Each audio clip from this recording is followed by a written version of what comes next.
Okay, so AI stack.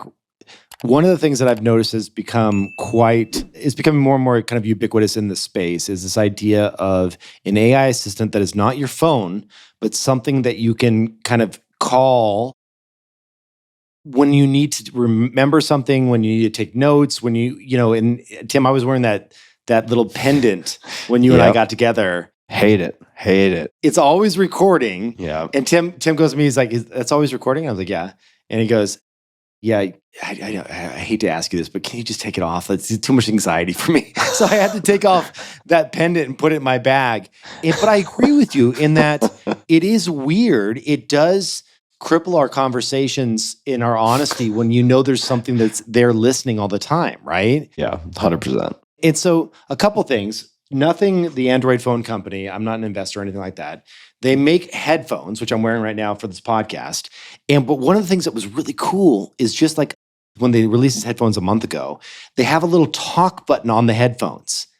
And so if you hold down talk as you're holding your headphones case, I can record anything and it goes into their AI and it creates to-do lists for me, notes, cool. Whatever it may be. It's just fun. That's a cool feature. There's a company called Sandbar, and we invested it. True, it wasn't my deal. Quick question. Do you need to have an Android phone to use those? Yes, you need to have a nothing phone. Okay. And so that's the problem. But the idea is sound in that it's not always on. It's just when you need it, right? Yep. And one of the things that Sandbar did, and I have one of their prototype rings around here somewhere, but one of the things that Sandbar did is they created a ring, almost like an Aura ring, where if you just lightly touch it, you can whisper to any notes that you might want, and it saves it in the AI cloud on your phone, Android OS, whatever. And if you have headphones in, it'll respond back to you. So you'd be like, hey, remind me, what's that meeting I have tomorrow? Just like quietly. It doesn't listen to the entire room, and then it gives you that data back in your headphones. Anyway, Sandbar's not out yet. It's coming out middle of next year. Highly recommend sandbar.com, checking it out. Like I said, it is something that we invest in at the fund level, but it's not my deal. But I will say, I like where this is going. Even if it's not Sandbar, something like this that is a little companion that is not your big ass phone that can be engaged with when you want to, jot something down is quite cool.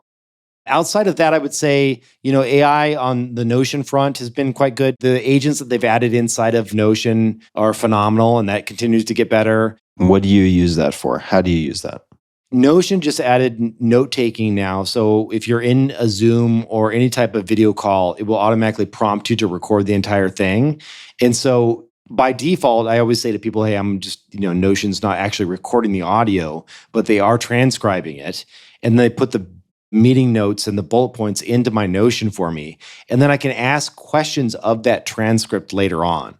So call it like a week or two later, I'm like, hey, Tim mentioned some really cool book by Anthony DeMello. Which one was it? And it would, boom, right there. It's like within 2 seconds. Yeah. That's really cool. And then you can ask questions of your entire corpus of data. So if you're storing a bunch of stuff in there, like I had my EIN number for one of my LLCs, and I'm like, hey, what's the EIN number for this LLC? And it's like, boom, like 2 seconds later, it's out, right? Yeah. So that's fun. When do you think Gemini built into G Suite will be good enough to do that for an inbox? It is now. Is it? Yeah, it is. Okay, because it was so disappointing as of even a few weeks ago. I just enabled it, this kind of like deeper integration, which I don't know if I'm a beta tester, but they let me in, and it does exactly what I just said. So it's within the coming weeks. If I've happened to be on some beta list, then whatever. But you know who will do this right now is actually the Gemini.